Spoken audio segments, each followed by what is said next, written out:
Well, hey, so I'm going to talk about ransomware resilience and building a holistic data protection strategy and all that stuff, right? So I almost feel like ransomware has been talked about to death, right? That said, all right, we still suck at it.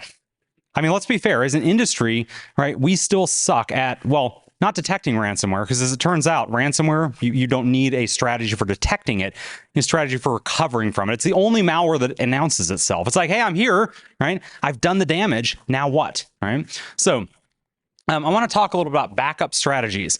If I have one more CISO come to me and say, hey, don't worry, we've got backups, right? I swear I'm going to puke, right? The other thing, we'll talk a little more about this too, disaster recovery plans, man. No, your DR plan, your business continuity plan, not sufficient to deal with ransomware in any way, shape, or form. Also want to talk about the double extortion or data theft issue, right? And I think a lot of us have heard about this, where threat actors are stealing data from the network and then saying, hey, pay us, right? Or we're going to release your data. And then I'd be remiss not to talk about limiting lateral movement, right? So as was mentioned already, and I'm wearing the nice IONS vest that they sent me, but here I work with IONS Research. I'm on IONS faculty. I'm also the director of cyber threat intelligence over at SCYTHE. They're one of the sponsors. Please walk by their booth as well. But at IONS Research, I actually teach a class on detecting the precursors for ransomware. Right, and this actually came out of, as we get into like the kind of these annual cycles or the 6-month cycles, what have you. Our customer teams, they go and talk to our customers and say, hey, what do you need to know about, right? And then they tap faculty to come develop material. And like, yeah, we need strategies for detecting ransomware. And I'm like, no, you don't, right? You need strategies for detecting lateral movement. Because at the end of the day, that's the thing that's common across every ransomware operation that we see. I mean, I have a hard time thinking about anything else that is that happens 100% of every ransomware operation, with the exception, of course, of encryption. I guess that's a gimme, right? But that's in the definition, right? So lateral movement, how do we limit it? How do we detect it? Good news, as you start limiting lateral movement or working to limit lateral movement, you're putting tripwires in place, right? And the reality is that you are then way, way, way more likely to detect the precursors to ransomware, right? Before, and I hate this, I hate shift left. It's just, but really, left of boom, right? We want to get left of boom so that we're not doing as much recovery, not doing as much cleanup. So let's talk about backup strategies, right? I got to tell you, this is a last line of defense kind of issue, right? Everybody's been to the circus before, right? Take my kid to the circus, right? And sure enough, they got the trapeze artist there. They got a nice safety net. I had a chance to go to a trapeze class a couple of years ago, right? It was one of these like, hey, go live out your childhood fantasies thing, right? And it turns out the first 4 hours of that thing is how to fall into the net. That net is barely a safety device. And in fact, if you don't know how to use it, that net will F you up, right? And you're almost, I'm sure less than going splat, right? But there are super chances of you hitting the net wrong, bouncing out of the net, and then splatting on the floor again, breaking your leg in the net. There's a whole set of things that can happen there. So it takes training even to use the safety device, your last line of defense. Backups way too often, we're treating them like, don't worry, I've got backups, right? And I'm like, do you know how to use them? And they're like, I have backups. I'm like, yep, okay, good to go, right? By the way, I've done triple-digit ransomware recovery ransomware investigations and recoveries. I have never, and zero, I mean, it's rare I talk in absolutes, I have never worked a ransomware recovery where backups were used to recover 100% of the data they expected to per the backup plan.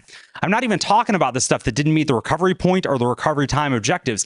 I just mean that per the documented plan, they couldn't use it, all right? Now, how close they got, those were always the differences, right? Some of them were 10% of what they expected. Some of them were well, not 100. Some were 90%. But again, nobody gets to 100% there, right? So talking about backup strategies, first off, if you take nothing else away from this talk, this is it. Go back and talk to your GRC folks, because a lot of them are like, we have a DR plan. Well, let me tell you about your DR plan, right? Your disaster recovery plan, that was designed to handle natural disasters. It was designed to handle non-sentient adversaries. There's never a point where you have an earthquake that takes out your primary data center site, right? And that earthquake's like, where's the backup? Where's the secondary site? Let me see if I can move over there, right? I mean, I know Hurricane Ida last year looked a little bit like that, kind of crossing through the, crossing the Midwest up to New York City, right? But fun fact, I was in Manhattan when the tornado alarm went off, right? We're sitting in the, sitting on the 14th floor at a restaurant with a couple of insurance execs and see the alarm go off and phones are all ringing. And it's like, seek low ground, move away from windows. I'm like, we're in Manhattan, right? Like, what are you going to do there, right? But anyway, look, bottom line here, short of Hurricane Ida, you don't have, right, natural disasters and the kind of stuff that we plan DR plans around, taking steps to prevent recovery. That's the major difference that we see here when we talk about ransomware and why your DR plan, unless you've really gone and said, okay, we're architecting this around ransomware, right? Again, not a good plan. So what do we want to think about? Offline backups, talk about that in a second, immutable as well.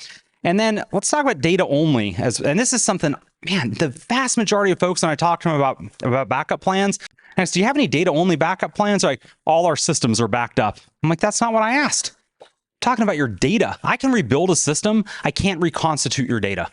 Right? If you tell me you have a SQL Server, 2013, well, first off, don't, right? But if you tell me you have that, or replace that, upgrade it, whatever, right? I can rebuild your SQL Server in a few hours. Well, I can't, but I can find the right person too, right? I can't reconstitute all your data, right? And so we really need to start thinking about data holistic backups. So let's start with offline backups. Offline backups are the ultimate in survivability. Threat actors can't target the offline backups because, well, by definition, they're offline. Man, are they high overhead? Oh, wow, are they high overhead? I'm going to tell you here, I don't think they're cost justified anymore, right? Now, I want to be super clear here and say that I have offline backups. My consultancy, right, prior to selling it, I absolutely had offline backups, but not of everything. We had offline backups of our most critical data, almost like we'd done a data inventory and understood exactly what we needed to be able to recover, right, in order to keep the business up and running in the event that, I don't know, somebody targeted us, right? And so we can certainly get into some tiered backups here, but I will tell you the folks that try to do 100% offline backups, they actually often fare worse than the folks that have online only backups, right? Now, the reason for this ends up being because it's so high overhead that a lot of stuff doesn't get rotated the way it's supposed to, right? If you have full offline backups, you're bringing that media back in. And I'm not talking about tape drives anymore, right? There are folks that have entire SAN arrays that are taken offline there. But again, that's a lot of overhead. That's a lot of work. And consistently, it doesn't get done, right? Because let's be frank, life happens. Right. So, yeah, I had a plan to do it, but I got a call from the spouse, or, there was a wreck and somebody was late, or you name it. Right. And then restoration. Right. Look, got to tell you, in the vast majority of ransomware cases that I work, I advise the client to pay. And I want to be super clear about this. I know what we're doing. I know we're furthering the ransomware ecosystem by paying the threat actor. But when you get into that restoration situation, it is all about getting the business back up. That's it. It's a pure play business decision. You got to take emotions out of it and make it a purely transactional decision. Are we going to get the business back up and running faster? Right? Meaning putting our employees back to work, minimizing our downtime, maximizing our revenue. Yeah. Right? By paying the threat actor. And I got to tell you, if you have offline backups, doubly so. Right? If you have offline only or primarily offline backups, so that's your survivability plan for backups, doubly so, right? Because again, it takes a long time to bring those things back online. Now, immutable backups, I like these as an alternative to offline because they're, by design, they're resilient. Threat actors can't delete immutable backups. There are a lot of great vendors in this space. Certainly, Rubrik kind of dominates the space here. But if you name a backup vendor, right, practically all of them today have some immutable backup offering. They differ a little bit in how they're actually administered. But I love these, right? Because the threat actor, even if they get admin rights on your backup platform, they can't delete the backups, right? That means you can't either. You have to plan ahead here. And my number one recommendation for this, and where I've seen it go really, really wrong, and I mean epically wrong, is that you're storing immutable backups. And by the way, the backups themselves are immutable, but the storage volume that they're on is as well. Meaning that even if the threat actor gets admin on your SAN, they can't then go delete the storage volume, right? Well, that's great unless you need to dynamically resize other volumes for something else, right? Which means then all these backups need to sit in their own dedicated storage pool. Right. So you got to really think ahead about this, right? Because if you're suddenly in an operational situation where it's like, I can sacrifice some of this backup space for right now, I need this for operations. You don't have that flexibility. This is a spot where you really have to think ahead here, or you can really box yourself into a corner. I've seen it happen more than once. It is not a fun place to be. So I want to talk to you quickly about data only backups. And this is a spot where I find so many folks that I talk to, they really haven't thought about this at all. Right, or haven't put a lot of thought into this. By and large, I don't want to restore systems. Right, by and large, I do not want to restore systems after a ransomware event. I want to restore the data. Right, the reality is that when a threat actor has encrypted data on one of my systems, right, unfortunately, they've compromised that system. If they've compromised that system, what's my assurance level? Right, that well, the threat actor didn't put a backdoor there, and of course, if I'm restoring the whole system, there's always that question. Now, I have to tell you that doesn't happen often, right? There's not a lot. I don't have many case studies, right, where the threat actor dropped a backdoor on every system they encrypted, right? And I wouldn't expect it to be everyone in any case. A lot of folks are like, don't worry, Jake, we detect that. I'm like, really? Because it seems to me that the ransomware event occurred precisely because we didn't detect, right, the backdoors, right, where the threat actor is operating in the environment for weeks before, right? Oh, by the way, obviously it's going to be a different backdoor than the one used throughout the rest of the operation. This sounds like a bad plan to me to just go and restore systems. And by the way, too, for whatever it's worth, right, if I suddenly am going to, migrate to the cloud because of this, or migrate some functions to, to cloud platforms, having data only backups actually is a better place to be, right? Because effectively I'm standing up new systems, whether it's in the cloud and another data center, what have you. If I want to have a managed service provider who I, for instance, don't trust my data or don't trust with my data, I can still have them building the systems and then bringing the data in and layering or restoring the data onto those systems. I will tell you here that this gives me a much lower, and I say potentially here because I don't like to talk in absolutes, but usually it is a much lower recovery point, right? So for those that aren't familiar with RTO and Rpo, I know we've got some folks in here that are more like, let me go pen test stuff and break stuff, right? You'll hear the terms Rpo and Rto when we talk about basically disaster recovery and business continuity planning. Recovery point objective, this is basically what am I trying to restore to? How frequently am I backing up? Right. So is my most basically the longest expected outage, or sorry, longest expected data point, right, that I want to get back to, right? So if I look and I say the business would crumble if I can't restore within the last 24 hours, then my RPO has to be within 24 hours. It means I need at least daily backups. When you go ask business units, what do you need your RPO to be? After you've explained what an RPO is, right? They never say, 24 hours a week, right? They're always like minutes. Well, we can never achieve that. Realistically, we don't achieve minutes when it comes to RPO, right? Why? Well, first off, there certainly is the storage requirements here. How many of those backups are you keeping? But I know what you're thinking, right? Well, we could take a backup and then replace it 10 minutes later, or replace it 10 minutes later. And well, that takes network bandwidth, right? It takes a lot of network bandwidth, as it turns out. If I'm only backing up the data and not the system, I can collapse that RPO a lot in the vast majority of situations, right? So then we have the higher RTO. That's the recovery time objective. This is how long does it take to get a system back up, right? So RPO is the how fresh is my data. The RTO is how long will my systems be out. So recovery point objective and recovery time objective, respectively.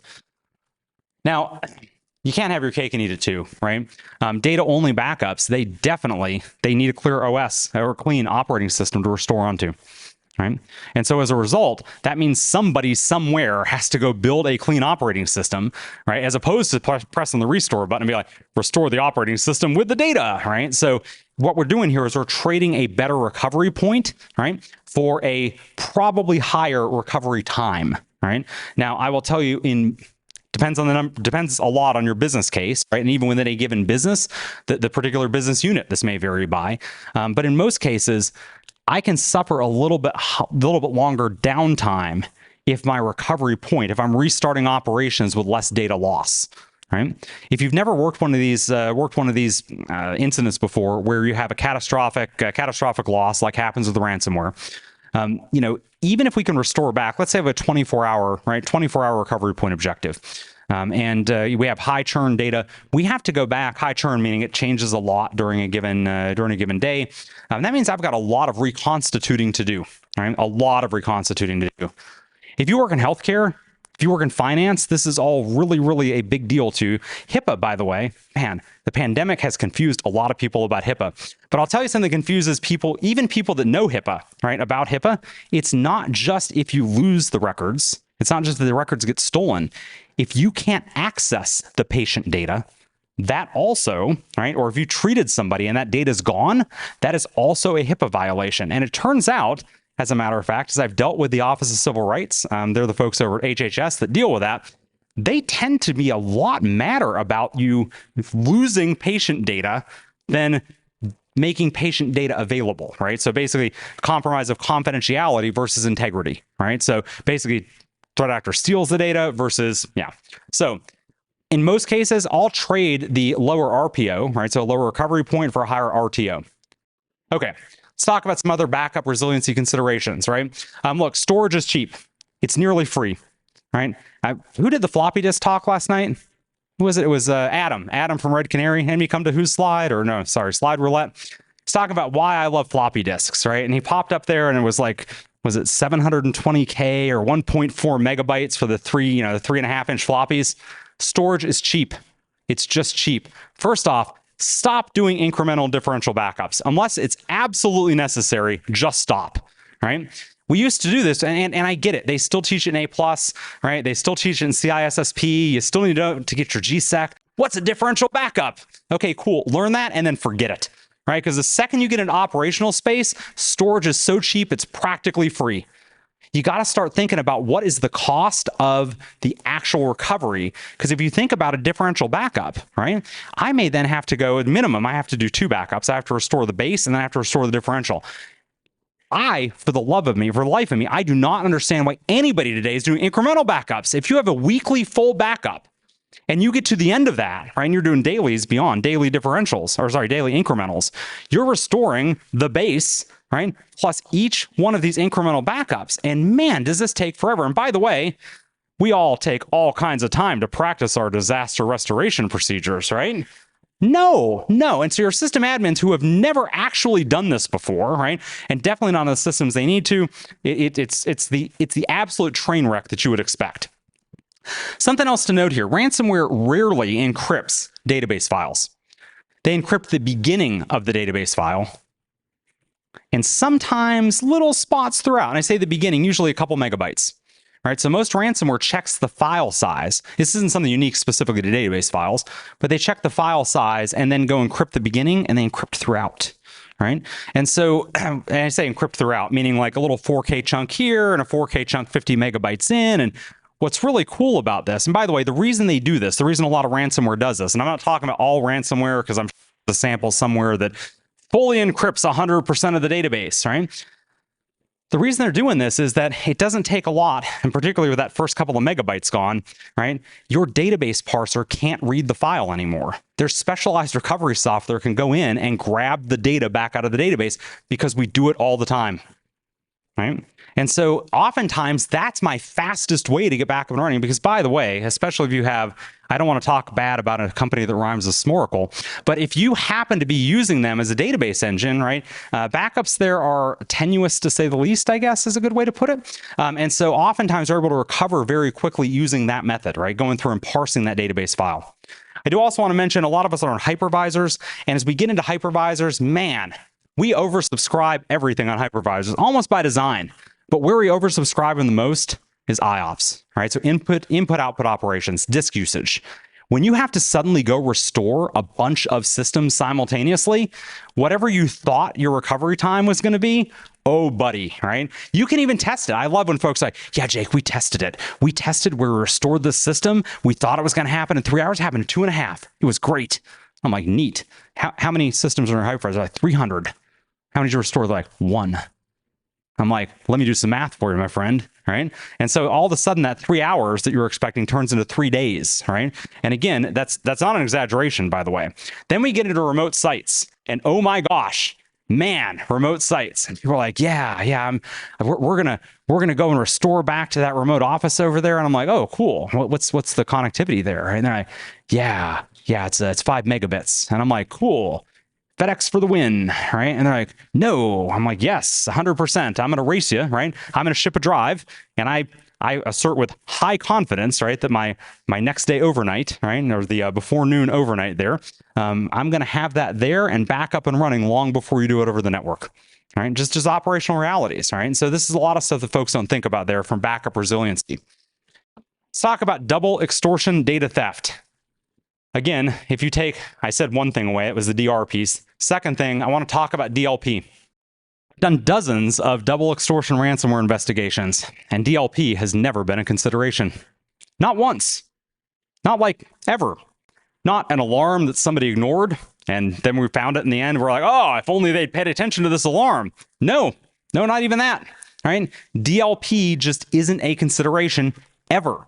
It's the wrong control for the job. By the way, I'm not pooping on DLP here. DLP does great things for, kind of like using the right tool for the job here. It does great things in its intended use case. This is not it. The number of regulators, the number of CISOs, the number of folks that think that DLP is going to stop double extortion. I've even seen some DLP vendors, right, talking about like, yeah, you don't want ransomware threat actors stealing your files. And I'm like, well, I don't, but you're not going to help me with that, right? I mean, it's just the reality. So what about double and triple extortion ransomware operations, right? So double extortion here, basically threat actors are stealing data from the network before they begin the encryption process. Triple extortion cases, they're stealing it, and then they're contacting business partners, customers, and saying, hey, your data got compromised through these other folks.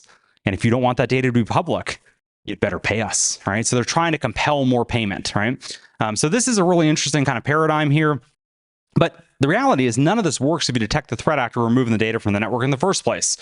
They're still going to encrypt your data. Once the threat actor's in there, right? Even if you catch them late stage, we've seen a lot of folks try to race to encryption at that point. But, again, I can recover from the encryption side without paying. Here, I am making a kind of a calculated decision here about paying the threat actor to prevent them from releasing the data. Now, I want to be like super clear here, right? And Uber's former chief security officer will tell you all about this. Well, he's under federal indictment, but anyway, he'll tell you all about this later once he's done with the federal indictment, once they've finished that whole case there. You do not, and this is not legal advice because I'm not a lawyer, you do not ever pay a threat group, right? And then try and cover up the breach, right? You can't pay them to make sure the data doesn't get released and be like, cool, nobody knows about this. Nope. For those that aren't familiar with this, the Uber chief security officer this wasn't a ransomware case, but he did something very similar, right? Their threat actors, basically executed a data breach. They tried to extort a little bit. He created a bug bounty program. Uber previously did not have a bug bounty program. He created one and then paid them $100,000, right? And they're like, cool. But they didn't tell anybody. And so it turns out this comes out in an audit, right? And this is actually not what he's under indictment for. When law enforcement comes and talks to you, when the FBI comes to talk to you, right? Or any federal law enforcement for that matter, right? You can, well, let me be super clear here. I'm not advising you ever lie to the cops, but local law enforcement, right? That's not a federal crime, but or crime at all in most states, right? But lying to federal law enforcement agents is itself its own crime. And Flynn can tell you all about that, right? I mean, you get into this and this Uber CSO, that's what he's under indictment for, right? Not the originally covering it up, but then lying to the regulators and the investigators on the back end. So how do we detect this stuff in the first place? Large outbound flows. Go watch your outbound flows. I can't tell you how often I ask folks, do you have NetFlow? And they're like, well, we have firewall logs. I'm like, well, that's not the same thing, right? Firewall logs are not NetFlow, right? So I want to know, test. Okay, cool. We dropped out for a second, but okay. I want to know not just the, basically not just that's something, but I want to know how much data went out. And if I can do layer 7 protocol decode, even better, right? Even better. If I can do any protocol detection, even better, right? Now, I do want to note here, right, that with file synchronization tools, you have to really, really, really pay attention.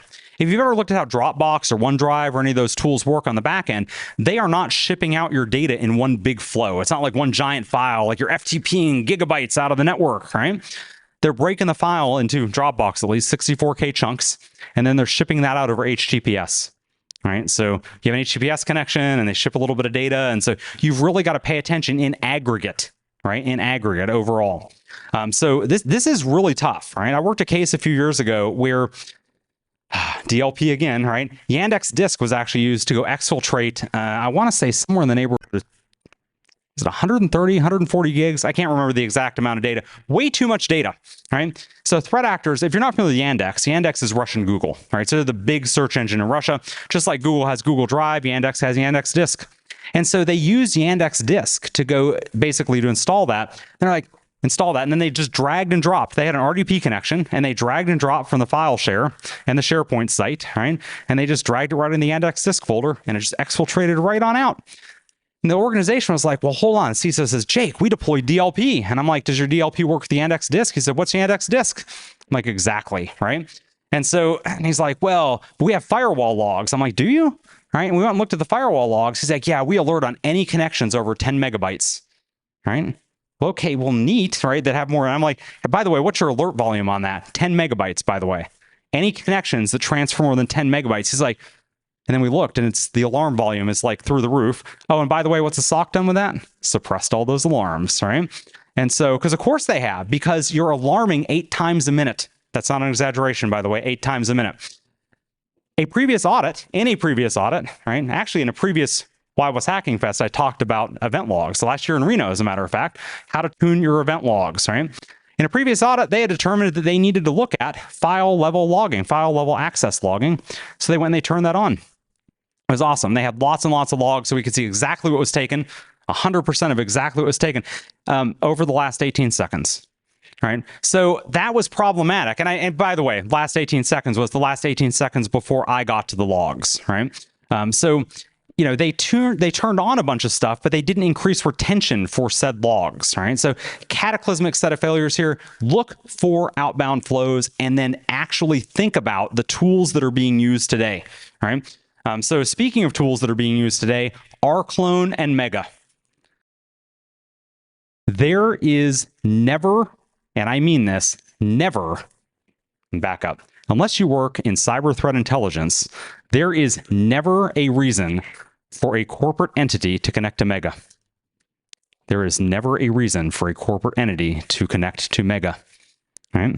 It's one of the first things I look for if you have DNS logs. Are there connections to Mega?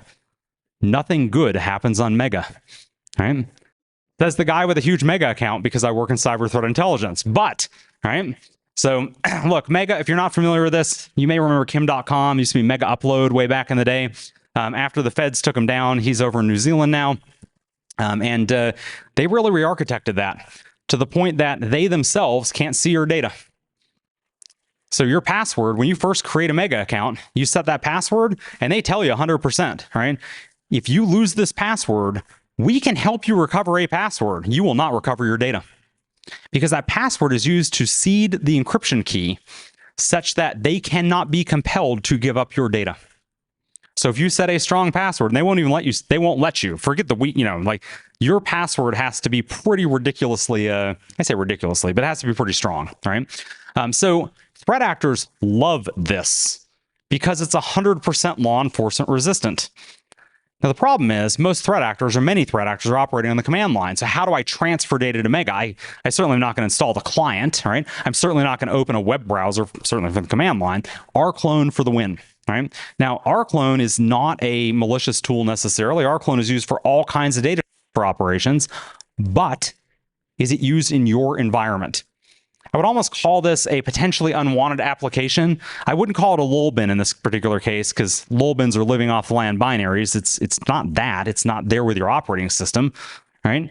But threat actors use this all the time, right? So go look at your process execution history. As a matter of fact, if you're watching this talk today, go look at your EDR, search through your EDR for all executions of Rclone. And if you find any, go figure out why, right? And honestly, if you've got a system admin that's using Rclone, right, and I probably would tell them to stop so that I can create an alarm for Rclone, right? Because this is something that is going to happen before the encryption. The threat actors are finding your data and exfiltrating your data using Rclone. This is a great precursor to the actual encryption during the ransomware operation.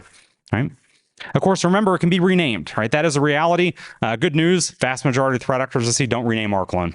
And if you have the right EDR, you can actually look at the metadata for the executable, so renaming it doesn't really matter because most threat actors definitely don't change the metadata. So let's talk about minimizing lateral movement, right? It's a component of every successful ransomware operation, every single one of them.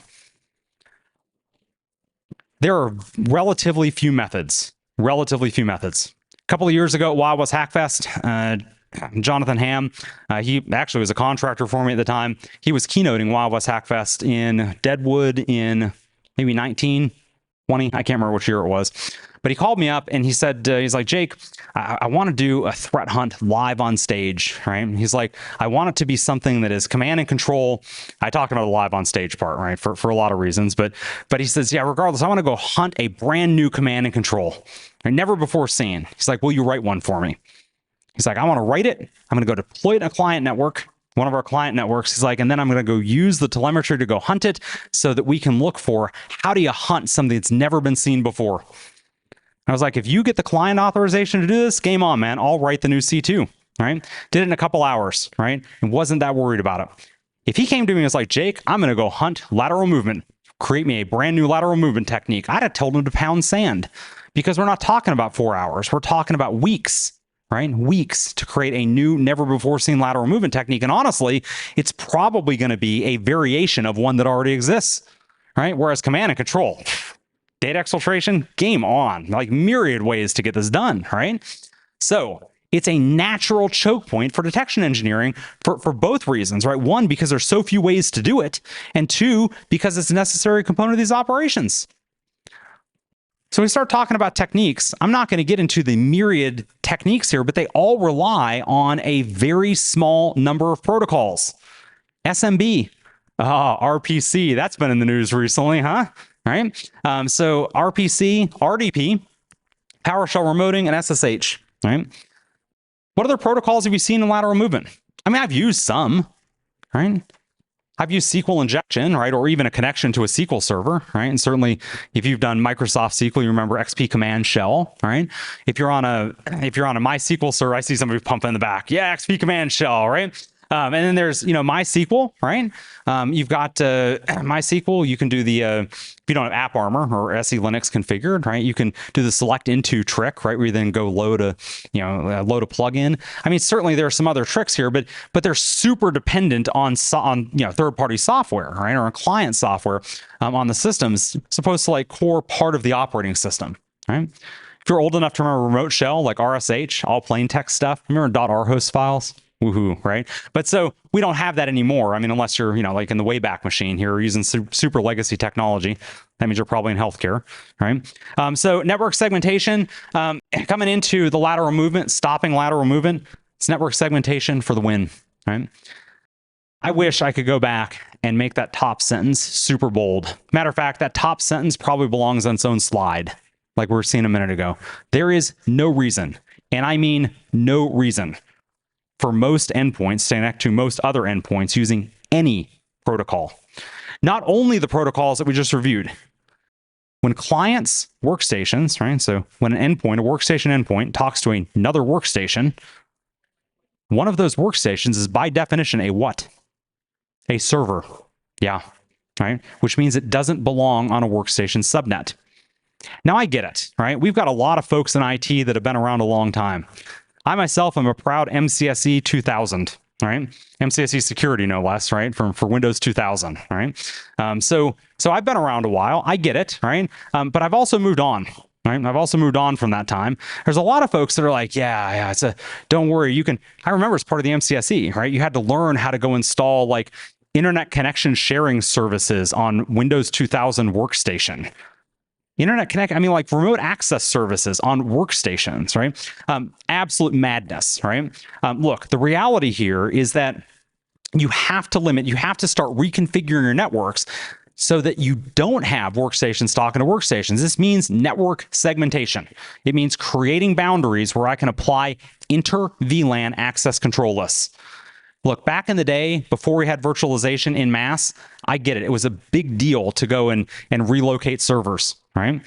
Consistently, when I do network segmentation and I start locking down with private VLANs, consistently what ends up happening is we start finding servers under people's desks. Right. And by servers, I mean a small form factor workstation. Generally, too, they have hard drives, USB hard drives plugged into them, right, where they use the Best Buy procurement method. Right. And so then we have terabytes and terabytes of regulated data. And the best part about this is, I appreciate it when, Geek Squad definitely advises folks on the way out using the corporate credit card, right, to make sure you BitLocker and encrypt that bad boy, since it'll be storing regulated data so that so the cleaning crew doesn't accidentally walk off with it, right? I did an investigation at a hospital a couple of years back, 4 years back, and the entire investigation involved basically, they were relocating offices, and I say they, meaning a group of medical transcriptionists were relocating offices. And so they packed up the office in one area, and they went to unpack it in the other area, and there was a server under somebody's desk, right? So another small form factor workstation with 3 5-terabyte hard drives, unencrypted, right, with scans of patient data. Right, so scans of patient data. And the best part was, as they moved those, 2 of them made it to the destination. And the other one did not. Hey, remember that HIPAA thing we were talking about before? Yeah, that sucks, right? It turns out they didn't actually encrypt the data, but even if they had, even let's assume for a minute that the shadow IT, right, had gone and encrypted those hard drives. Do we still have a problem? Oh, yes, we do, right? We lost 5 terabytes of patient data. Right? Now I know what you're thinking, right? Was it really full of 5 terabytes? I don't know, right? Neither did they, right? So we have no idea what the usage was. We could reconstruct what the usage was, but you get the idea there, right? So as we start doing network segmentation there, because suddenly this is the way to detect this, we found dozens more situations like this at this large healthcare organization. By the way, we did find the hard drive. So we did actually find the hard drive, get some good forensics folks there. We went and found the vendor ID and the product ID. And then we scanned the entire network looking for anywhere else that particular drive had been plugged into. And we found a machine. And it turns out that somebody had 5-finger discounted, right? So it moved from Best Buy procurement to 5-finger procurement, and had increased the storage of their workstation, which, by the way, was still a HIPAA problem because they formatted the drive, removing lots of data that we no longer had access to, right? But still better, as it turns out, is still better to be able to go back to the regulators and say, hey, we know we totally borked this, but we kind of recovered, right? It's not the worst case scenario. It's just like a mini worst case scenario, right? Look, the reality here is virtualization now, there's just no excuse for this, right? One of the kickbacks that I hear on this is micro-segmentation solutions are expensive. And my response to that is neat, right? You don't need those. You don't need expensive micro-segmentation solutions. You don't need SD-WAN. You don't need a bunch of that. Yes, it makes it easier. Right? But you can absolutely architect. How many VLANs do you get? How many VLANs? Come on, this is CISSP like, oh, never mind. No, this is Security Plus, maybe Network Plus. It's 4,094, right? So by default, you get 4,094 VLANs, and that's before you get into complicated network. And you can expand that number, obviously, with some complicated network topologies. But without even trying, you get 4,094 VLANs. I'm thinking most of us don't necessarily need micro-segmentation solutions to VLAN our stuff in a way that we can get good access control lists, right?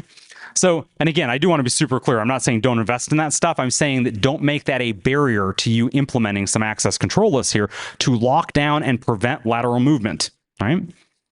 Ooh, buddy, lol bin alerting, right? So living off LAN binaries. I mentioned this with Rclone, right? But with the increased adoption of EDR and endpoint controls, threat actors use more lol bins practically every day. What we're seeing here effectively is that threat actors know that when they bring along malware or even potentially unwanted programs, right, what we call PUAs or PUPs, PUA is potentially unwanted application, PUP is potentially unwanted program. They know that the EDR might flag on that. But a lol bin is just something built into the operating system. It's already there. And how do you turn around and say, well, that Microsoft tool, man, that's definitely illegitimate. That's bad. That execution of it's bad. It takes a lot more work. So we have to look at the overall context of this, right? And so EDRs they're just bad at detecting malicious use of load bins. And I do want to throw PowerShell in here, right? PowerShell, a lot of folks talk about PowerShell detections. PowerShell is wicked difficult to do good detections with. EDRs will typically err on the side of false negatives because a false positive is a denial of service. Right? If you have a false positive detection and the EDR stops that, right? Because remember, EDR is not just endpoint detection, it's endpoint detection and response, right? And it stops that execution, you have broken something that was supposed to be working. You need to capitalize on this advantage, right? The fact that we know threat actors are studying the tools. We have this in the Conti dumps. In the Conti dumps, they are specifically trying to get a hold of Carbon Black and Sophos EDR so that they can build bypasses for these. They are studying the EDRs. They know what is and isn't getting caught, right? Make no mistake about it, right? And so you can capitalize on this because what they can't know are your detections. You got to go engineer detections around lull bins, period. And a lot of that comes down to understanding what lull bins are used frequently by threat actors. This list, 100% this. And x86 PowerShell, this is the PowerShell.exe in SysWow 64. Right? If you're not familiar with SysWow 64, that is the x86 emulation system in a 64-bit Windows. If you see x86 PowerShell, that is a danger, danger, danger, danger kind of moment. Right? Danger, danger moment. Now, look, there are some other ones up here. Obviously, bits admin, we see that one used a lot. Actually, that's a pretty good one as well because, very infrequently is it used legitimately. We get some other ones, though. Man, on the hard side, run DLL 32, I see it used all the time, but differentiating good from bad there, really, really difficult. WMIC, NetShell, Reg Server, all those pretty difficult to do. It's funny, I have a lot of folks that are like, I alert anytime Who Am I is run. I'm like, really? Really? I mean, Who Am I/priv, yes, by all means, right? Because how often is that run? But Who Am I is in all kinds of logon scripts, right? Now, you may look at a sequence of commands and say, oh, I recognize that. That's Bob's logon script, right? It's the one that Bob, the sysadmin, wrote. Well, that's fine, but your EDR vendor doesn't know that, and that's why they're not alerting on it, right? So again, with the right tuning, the right detection engineering, you can get around this stuff, but So I'm going to wrap up with a couple of closing thoughts here, and then I'll get to questions if we have any. Look, ransomware resilience doesn't just happen. I mean, like any other resilience, ransomware resilience doesn't just happen. It's something you actually have to plan for. It's something you have to architect around. We know that double extortion and increasingly triple extortion, right, is a component of ransomware operations. And also, for whatever it's worth, it's something that a lot of executives ask me about. They're like, Jake, what if they steal my data? I'm like, they're going to, right? If you haven't architected anything to detect threat actors stealing your data, and by the way, not just ransomware threat actors, right? Before ransomware, it was mostly data theft, right? So why, if I'm going to rant for just a second here, why do we suck so bad at this? Like, why is this a thing now where people are coming back there like, hey, we've been addressing the ransomware problem for years. Do you know there's a double extortion thing where they're stealing our data first? And I'm like, before ransomware, they were stealing your data. All right, like, how are men? Okay, so look, again, the bottom line here is you're going to help detect not only them, but extortion-only operators. I don't like to make a lot of predictions when it comes down to it. Cybersecurity predictions age horribly. But I'll tell you one prediction that I have, and that's that you're going to see less ransomware and more extortion operations. And the things that keep me up at night, it's not ransomware. It's the extortion-only operations. I'll tell you why I think this, right? Well, first off, on the extortion-only operations, these are folks that are stealing your data, right? So they're taking your data out of the network. They're not encrypting your data. They're contacting you and saying, hey, here's my demand for payment, and if you don't pay me, I'm releasing this data. I'm selling some of this data, right? And they're very articulate about telling you what they have. This sounds a lot like, why would they do this when they could do that and ransomware? Most of the folks, the ransomware operators doing double extortion, they have no idea what they're stealing. None. Right? There are some tools, right? There's been some tool analysis where we see some of the strings they're searching for, where they're like, go find these things, then just exfiltrate, right? So they're searching for strings like illegal, right? Or PII or credit card number. And so any files that have those, they just suck those up. It's actually like, sounds like almost anti-DLP, right? So it's like pattern matching. And instead of like blocking it from going out, they're like, yeah, make sure it goes out. Well, obviously there's a quantity problem here, right? But all they're doing basically when you get to double extortion is focus on quantity, not quality. Most of the time we see the data that's stolen in these double extortion operations, it's garbage. It's just garbage, right? Anybody ever been to a ransomware leak site and looked at some of the data that's been leaked? You look at it and you're like, how could I use this? And the answer is, I can't, right? In the vast majority of cases, I can't. These extortion-only operators, oh, buddy, they know what they're taking because that's 100% their focus. It's 100% their focus. Also, in these operations, you see a lot less lateral movement because you don't need to have lots of lateral movement because you're not encrypting a bunch of systems. You only need to get to the data. And most often, that can be from practically anywhere with the right credentials. I can hit the SharePoint site. I can hit the, in some cases, rare cases, database server, right? I can certainly hit my cloud storage. I can certainly hit my file shares, right? In many cases, we've seen extortion-only operations where the threat actor has not gained domain admin because they don't need to, right? They land on the comptroller's machine. They have access to the finance share, and they simply siphon it off. They know what they're going after. Also, I'll tell you the other reason that I think that this is going to become a trend here. You may have noticed that after Colonial Pipeline, followed by JBS Meats, suddenly the US government got really, really concerned about ransomware to the point that they started, I don't know, involving Cyber Command, right? And you can ask Revil or Revel, however you prefer to pronounce it here, Revil, how that worked out for them. And the answer is not well, right? So the US government, and I'm not, obviously I don't speak for the US government here, but the US government doesn't give a darn about data theft. They don't. I got multiple OPM notifications, right? My data was breached repeatedly. They could care less. We have decades of history showing they could care less about data theft. I don't mean care less, but they certainly are getting Cyber Command involved and putting warheads on foreheads, right? Or at least cyber warheads on foreheads, right? When it comes to data theft. But you mess with our supply chain, you mess with Colonial Pipeline, you mess with JBS Meats to the point that we have pork shortages, right? They care, right? And I think you're going to see operators, we've already seen some chatter, right? Where operators are reacting to this. So I think you're going to see more of these extortion-only operations. Finally, lateral not only limits the blast radius of ransomware, but this is key. It increases opportunities for detection left of boom, right? Ray, how long do I have here? I got 4 minutes. I have as much as I want. Game on. So if you'll bear with me for a second, I want to tell you a story where I learned everything I needed to know about security in the Boy Scouts. Actually, I wasn't really a Boy Scout, I was Cub Scouts. I was 8 years old, and I got a chance to go out on the Appalachian Trail. And my mom, she's awesome. She's actually a horrible parent. But on the way out, no, Mom, if you're watching this, you're cool. But on the way out, way out to basically the car, some friends picking me up there, or friend's mom is picking me up. And Mom's like, have a good time. Watch out for bears. You don't say that to an 8-year-old kid. Period, right? Watch out for bears, right? Turns out there had actually been some bear activity. I grew up in Backwoods, Virginia. There had been some bear activity in the Appalachian Trail a couple weeks before, nearby where we were going. We're hiking up near McAfee's Knob. If you're familiar with the Appalachian Trail at all, actually you don't have to be familiar. If you've ever seen a photo from the Appalachian Trail to McAfee's Knob, right? It's that one picture, right, where it's like all jutted out and somebody like sitting over an overhang. It's super, super beautiful place. We hike up about 2/3 of the way up there. It's a couple miles. We're all 8-year-old kids. There's 30, 40 of us, whatever. And I start a mild panic, by talking to my tent mate, right? Because we have those little shelter halves you snap together. Me a Cub Scout that had that stuff. Snapping these together, and I'm like, hey, man, my mom said to watch out for bears, right? And I was just like notifying, no big deal, right? He starts mad panic and creates pandemonium, unfortunately, in the camp. And again, there's 30, 40 kids out here, right? It's a picture of like 20 tents, we're all a bunch of trees around and whatnot.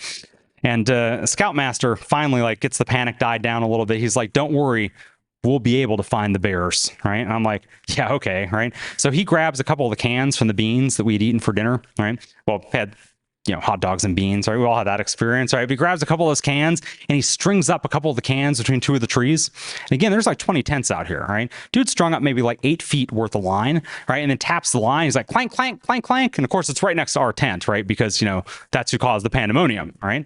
And so he's like, don't worry, kids, you're good. If a bear comes into the campground, they'll hit the string and they'll hear the cans. And my little 8-year-old brain was like, yeah. And as I got into security, I reflected on that a little bit, right? And I recognized that we do a lot of this, right? We had a big perimeter and we deployed a point solution and we confused it for a perimeter solution because there was a big area with lots of tents, right? There were lots of ways to bypass that. The bear could have, for instance, gone anywhere around or done this maneuver, right? Simply stepping over the cans. And it hit me then that it's not enough to simply string up more cans around the perimeter. I mean, that sounds neat. the bear, if the bear tried to step over and then step over again, right, we could have multiple layers like defense in depth, right? Or we could actually like validate that our security controls work by having, I don't know, like overlapping instead of like, concentric rings, right? I want those cans, the strings of the cans, to look like Tom Cruise in Mission Impossible, right? The lasers where he's trying to like dive between the lasers for the detection system, that kind of stuff, right? And I thought for years, I was like, that's what we need. We need lots of cans strung up all around, so there's no way to get through it. And then I realized that wasn't enough. Thought about it a little bit more. And I realized that in the majority of environments I work in, stringing up cans is not enough, right? I string up lots of cans. No, doesn't matter because I'm in a Metallica concert all the time, right? It's like going, oons. Well, I guess Metallica's going, oons, oons, oons, right? But they're heavy metal, right? Let's go to the club. I'm going to go to a club and say, oons, oons, oons. And there's an alarm. The cans are going off. I can't hear them because my noise floor is too high. I hear them on the Appalachian Trail. I can't hear them in my real environment. And far too often we suck there as well as an industry, right? We say, oh, don't worry. See, it caused an alarm. And I'm like, well, you're pointing to it, right? But will you actually see that in a real environment, right?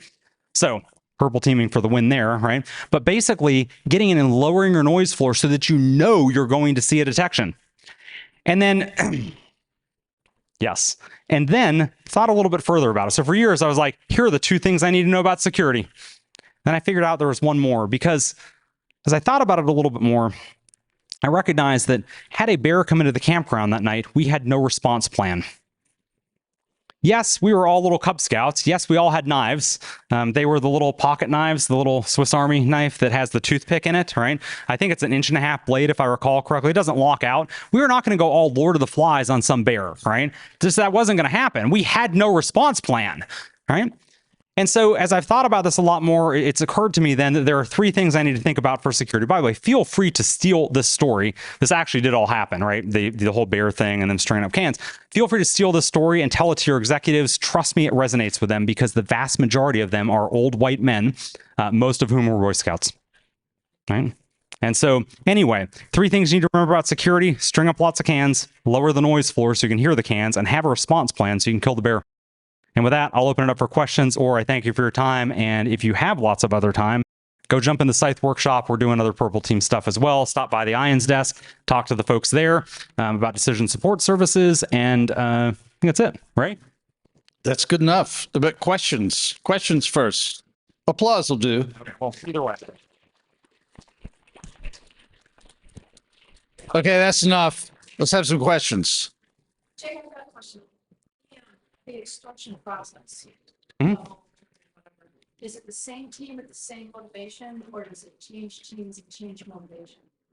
Yeah, so the question is, with the extortion process, for extortion only versus double extortion ransomware, is it the same team and just a different process, or different teams, right? It's actually different teams. So the majority of the folks that are doing double extortion, they're just following a playbook. They can't read. They can't read English. They're not, again, they don't understand what they're targeting. They're running a tool. They're literally following a script. And we've long suspected this, but we've seen enough dumps now from some leaks, right? Enough data to show us that indeed, these folks don't really know what they're doing on the extortion side for the stuff they're exfiltrating. On the extortion only operations, and again, even negotiating with these folks, they have a clear command of the English language, or target language in general, usually English, right? They have a clear command of the language. They have a clear understanding of what they're going after and how to maximize the damage from the data that they're taking. So that's a fantastic question, sir. Jay mentioned 32-bit PowerShell being bad. What's a simple way to address that in an environment? Oh, that's fantastic. So the question was, I mentioned x86 PowerShell as being bad. First off, and what's the best way to address that in an environment, or a simple way to address that in an environment? First off, I should mention all x86 PowerShell is not necessarily bad, but it is definitely something you should be paying attention to. PowerShell itself executes a lot on modern Windows. If you go back and look, though, 99% of our normal PowerShell executions are, it's like 99.9 some odd percent in most Windows systems, they're x64, right? So the x86 PowerShell, a couple of things that I look for. definitely one of them is just turn on sysmon, right? If you turn on sysmon and you can, the great thing with sysmon is you can turn on and filter against specific processes. And then if I combine that with Windows Event Forwarding, this is, by the way, is a completely free solution at this point. Combine this with Windows Event Forwarding, then I can forward only those events that are x86 PowerShell, right? And I'm getting the parent process for that, as well as I can then also filter on sysmon as the child processes as well. So what is PowerShell doing if it's calling other processes? I'm probably interested in those too. So sysmon's the cheap-ish way to do it right off the bat. Since we're on x86 PowerShell, we already talked about syswow64, and we talked a little about system32. There's one more called sysnative, right? And if you're not familiar with sysnative, go look that up, right? There's one other directory there. You won't see it. Go look it up. I don't have time to talk about it here, but it is something you should definitely pay attention to, because if you see anything executing out of sysnative, that is a like 99. It's kind of like, seeing some guy walk in with, like giant teardrop tattoos and he's holding a gun and whatever. He may be here and not here to do anything horrible, but like probably not, right? So the reality is we should probably take action against that. So. Well, thanks, Jake. Thank you. There's one comment from Discord. Somebody wants a hug because you have scared them. Somebody wants a hug because I scared them. That's awesome. So mental health, you affected mental health of the oh, I didn't mean to scare anybody. Everybody hug each other, okay. Maybe next time. Anyway, hey, with that, thanks so much, man. I appreciate it.